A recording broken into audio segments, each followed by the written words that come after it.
15 years I'm back on the stage when I last left the institution in 2010-11. So, I know you have called me as a guest of honor for the event, a chief guest for the award ceremony, and many faces whom I know is before me. Though you have called me as a chief guest, I feel this is the honor that you give to me. And though I stand today before you as a chief guest to speak to these young hearts, I consider this a happiness, a honor, and something that over the years of life God has blessed me with. It's far beyond I can prepare a speech to you or share a speech to you in 15 minutes. Eldo sir told me, Sanoop, you must tell a speech in 15 minutes. 15 minutes, I know it's impossible for me to speak something what I had been here for the 12 years of my curricular learning. So I told him, okay sir, I will speak in 13 minutes. Because 15 minutes is impossible for me to speak. So 13 minutes is the best thing I thought. I told I will speak in 13 minutes. Because the school was like an alma mater for me. The word alma mater actually, it's not something I tell it's alma mater, it's the real alma mater. The word alma mater is like cherishing mother. For you who are all successful sitting here to receive awards, for the students of 10th standard, 11th standard, 12th standard who are sitting here, who are preparing for your next exams, way down the line, like me, when you stand here after 15 years of your academic profession, you will realize that alma mater is something that has actually cherished. It's like a cherishing mother. I am actually excited, happy to see my teachers back here. So for you, these teachers who sit in the front line are retired. For me, no teachers are never retired. Even to my all teachers, from the very kindergarten teachers till my DM days of teachers of my gastroenterology, to all of them I always respect them as my teachers always. I still remember the day when I went to my father after 3 or 4 months of his recovery and telling him, Father, Dad, Papa, why not I become a doctor? And if you ask me, like if you ask my people of my village, like I know some familiar faces, Manu sir and all is here. So if you ask them, they will tell you one thing. In our village, we don't have any doctors. And in my family too, we don't have any doctors in our heritage. So being a doctor from a non-medical background is tough. But I decided, like, if a doctor can make an impact in my father's life and my life, in my family life, why not I become a doctor? The sky is the limit in our life. It was that day I decided that I will learn, I will study, I will aim myself, I will put a target for my life and I will work my best to become a doctor.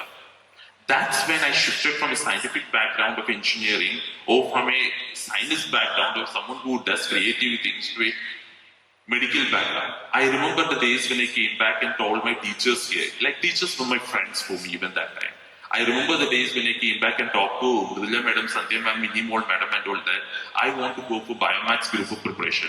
Once they asked me, I still remember, they might not remember. Sandhya ma'am asked me, Sanoop, you're interested in engineering, right? I told her I was interested in engineering. No more I am interested in engineering. I want to go for medicine preparation. So then I changed my life. So for me, from an agriculture background, who is born and brought up in an agriculture background, for me life was with gods and herding the gods and enjoying the life with agriculture. Entrance examination, NEET entrance examination is going to be the toughest thing like many of you and I have. So I realized that way back in my home after school, going back to school, being with the agriculture things I have at home, I won't be able to crack my entrance exam. That's when I decided I should go to a school, a boarding school, where should I prepare only for my entrance exam. And then I decided that after my 10th, I will move out. That was a sad decision I had to take to move out from this institution, and I went and joined an entrance preparation school. I wrote an entrance exam for that. I prepared. I started praying and prepared for that entrance exam, and I got a very good rank for joining there without any capitation or donation, and I joined there.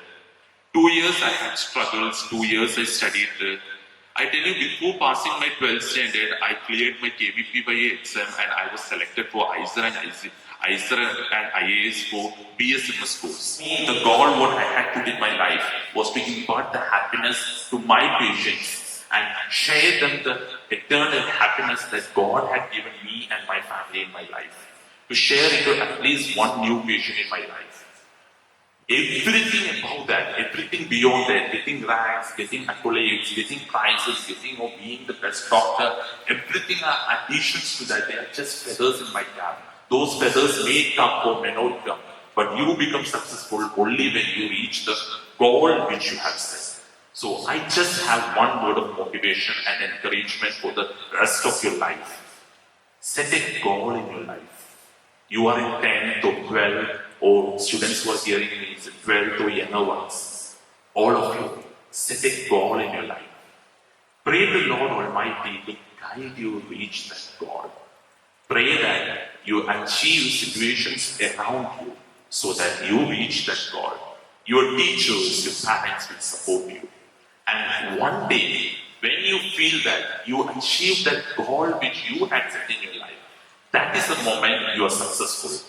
And with this, let me conclude with the deep-hearted words of thanks to all my teachers, And again I tell you, anytime in your life, one day you remember me, don't remember about me, but just remember one thing. You may face failures in your life. You may go down in your life. You may have times when you didn't reach the target. Just what I did in my life of last 15 years.